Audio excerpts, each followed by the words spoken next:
Shri Gayatri tours and travels Chardham yatra complete travel plan.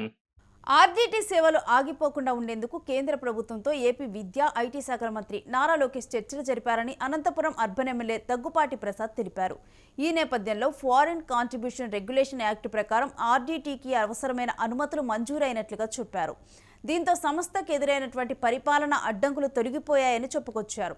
RDT director మంచో Ferrer స్థాపించిన ఈ సంస్థ దశాబ్దాలుగా తెలుగు రాష్ట్రాల్లో అందుతున్న సేవలు వెలకట్టలేనంటూ ఎమ్మెల్యే కొనియాడారు. ఆర్డీటీకి ఎఫ్సీఆర్ఏ అనుమతులు రావడంపై సంతోషం వ్యక్తం చేశారు. ఎమ్మెల్యే దగ్గుపాటి ప్రసాద్తో మా ప్రతినిధి రసూల్ ఫేస్ టు ఫేస్ని ఇప్పుడు చూద్దాం.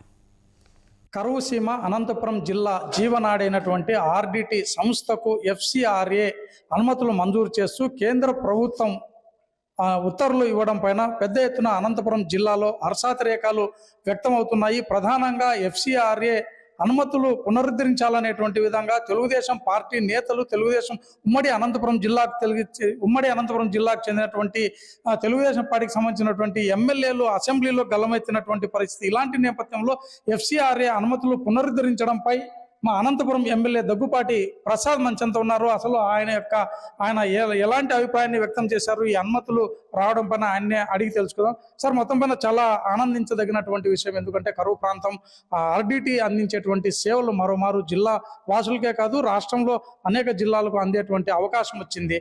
మీరేమంటారు సార్ దీనిపైన? అందులో అసెంబ్లీలో మీరు కూడా మీ వాణ్ణి వినిపించారు దీనికోసం.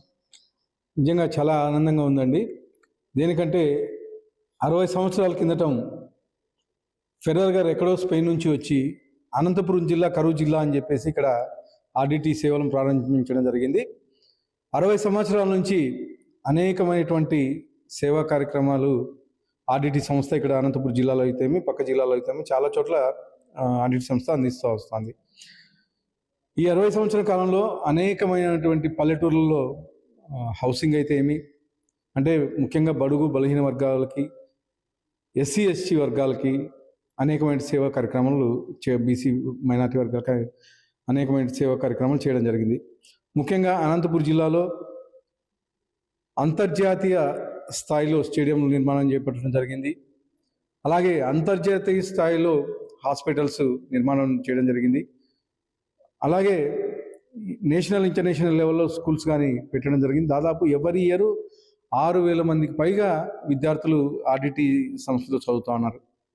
అంటే ఎక్కడో అంటే బ్యాక్వర్డ్ ఏరియాలో ఉండే వాళ్ళందరినీ చేరదీసి మట్టిలో మాణిక్యాలను తయారు చేసిన ఘనత ఆర్డీటీ సంస్థది. అలాగే క్రీడాకారులను కానీ ప్రోత్సహించి ఈరోజు నేషనల్ ఇంటర్నేషనల్లో ఆర్డీటీ సంస్థ నుంచి ఆడుతూ ఉండే స్టూడెంట్స్ ఉన్నారు. అలాగే వీళ్ళు కాకోకుండా హాస్పిటల్స్ అంటే చిన్న ప్రాబ్లం వచ్చినా కానీ ఆర్డీటీ హాస్పిటల్కి పోతే భరోసా అంటే ఒక గవర్నమెంట్ హాస్పిటల్ టైప్లో ఎలా అయితే ఉందో ఆ భరోసా ఉందంటే తక్కువ ఖర్చుతో వైద్యం చేస్తారని ఒక భరోసా ఆర్డీటీ సంస్థది. ఇలాంటి అనేకమైనటువంటి సేవా కార్యక్రమాలు చేసి ఈరోజు 60 ఏళ్ళ చరిత్ర కలిగిన ఆర్డీటీని ఎఫ్సీఆర్ఏ గత 5 ఏళ్లలో నిలిపేశారు. అంటే జగన్మోహన్ రెడ్డి ప్రభుత్వంలో నిలిపేస్తే అప్పటి నాయకులు ఎవరు పట్టించుకోలేదు.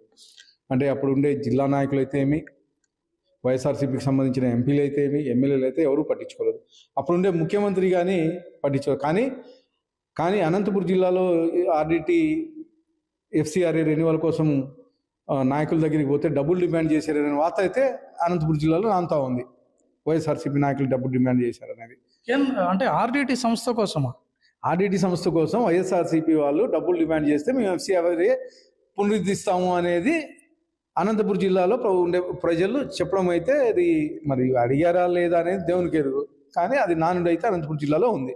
కానీ మా యువ నాయకుడు నారా లోకేష్ గారు పాదయాత్రలో భాగంగా, యువగలం పాదయాత్రలో భాగంగా అనంతపురం రావడం జరిగింది. ఆ టైంలో మంచో ఫెర్రర్ గారు ఆర్డీటీ సంస్థ గురించి వివరించడం, ఎఫ్సీఆర్ఏ రెన్యువల్ పెండింగ్ ఉంది అని చెప్పడం, దానిలో భాగంగా ఆ రోజు మా యువ నాయకుడు మాట ఇవ్వడం, ఇవన్నీ జరిగాయి. మా యువ నాయకుడు మాట ఇచ్చాడంటే అది ఖచ్చితంగా జరుగుతుంది అనేది మాకు నమ్మకం. దేనికంటే ఏదైతే ఎలక్షన్స్లో భాగంగా మాట ఇచ్చామో సూపర్ 6 అయితే ఏమి, తర్వాత పెన్షన్స్ అయితే ఏమి, ఇవన్నీ చేసుకుంటూ పోయాం. మా ముఖ్యమంత్రి నారా చంద్రబాబు నాయుడు గారి ఆశీస్సులతో పెన్షన్స్ పెంచాం. అలాగే సూపర్ 6లో ఏవైతే చెప్పామో స్త్రీ శక్తి పథకం అయితే ఏమి, అలాగే దీపం పథకం అయితే ఏమి, ముఖ్యంగా తల్లికి వందనం 10,000 కోట్ల రూపాయలతో 67 లక్షల మందికి డబ్బులు స్టూడెంట్స్కి ఇవ్వడం జరిగింది. అంటే ఇంట్లో ఎంతమంది పిల్లలు ఉంటే అంతమంది చేయించడం కదా మా యువ నాయకుడు నారా లోకేష్ గారిది.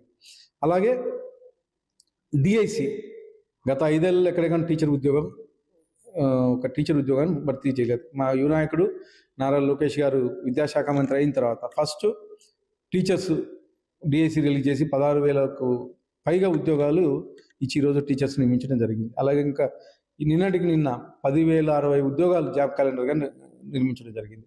అంటే ప్రతిదీ ఏదైతే తను చేయగలుగుతాడో ఖచ్చితంగా చెప్పి మరీ చేస్తాడు. అలాగే ఆర్డిటీకి కానీ నేను పునరుద్ధరిస్తాను ఎఫ్సిఆర్ఏ అనేది అని చెప్పడం జరిగింది. అలాగే మేము కానీ ఎమ్మెల్యేలు, మా అనంతపురం జిల్లా ఎమ్మెల్యేలు, అలాగే ఎంపీలు అంతా కలిసి మా ముఖ్యమంత్రికి విన్నవించడం జరిగింది. అలాగే మా యువ నాయకుడు నారా లోకేష్ గారికి కానీ విన్నవిస్తే ఒకటే చెప్పారు, ఒక కమిటీ వేసాను 3 మెంబర్స్తో, అనఫిషియల్గా వాళ్ళు ఫాలోఅప్ చేస్తున్నారు. ఖచ్చితంగా ఎఫ్సిఆర్ఏ మనం మాట ఇచ్చాం, పునరుద్ధరిస్తున్నాం, దాంట్లో డౌట్ లేదు.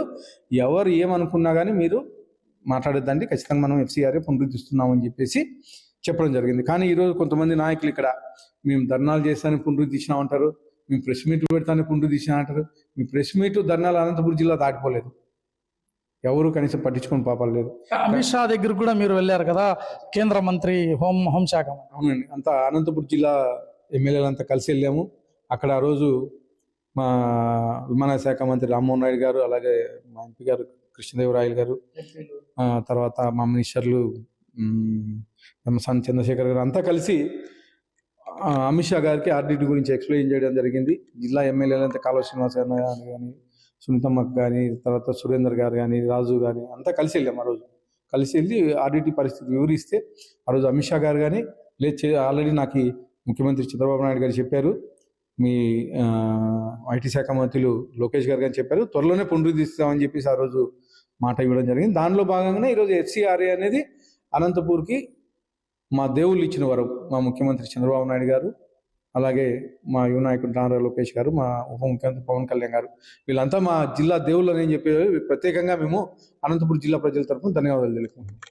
ఇది ఈ విధంగా మొత్తం పైన తెలుగుదేశం పార్టీ నేతలు, ముఖ్యమంత్రి చంద్రబాబుతో పాటు ఐటీ శాఖ మంత్రి నారా లోకేష్, అదేవిధంగానే ఎమ్మెల్యేలు, అదేవిధంగానే కేంద్ర మంత్రులు సైతం ఆ రోజు అమిత్ షా ఏదైతే హోంశాఖ మంత్రి, కేంద్ర హోంశాఖ మంత్రి అమిత్ షా ఉన్నారో, అమిత్ షా దృష్టికి తీసుకెళ్ళాం, కేంద్ర ప్రభుత్వం దృష్టికి తీసుకెళ్ళాం. ఖచ్చితంగా ఆర్డిటీకి ఖచ్చితంగా ఎఫ్సిఆర్ఏ అనుమతులు తీసుకొస్తామని ఏదైతే నారా లోకేష్ మంత్రి చెప్పారో, మా నేత అది ఇచ్చిన మాట కట్టుబడి ఉన్నాం. ఇచ్చినటువంటి ఏదైతే మాట ఇచ్చామో ఆ మాట మేరకు ఆర్డిటీ సంస్థకు ఎఫ్సిఆర్ఏ అనుమతులను తీసుకొచ్చామనేటువంటి విధంగా కూడా అనంతపురం ఎమ్మెల్యే దగ్గుపాటి వెంకటేశ్వర ప్రసాద్ చెప్తున్నటువంటి పరిస్థితి. రసూల్ ఇట్స్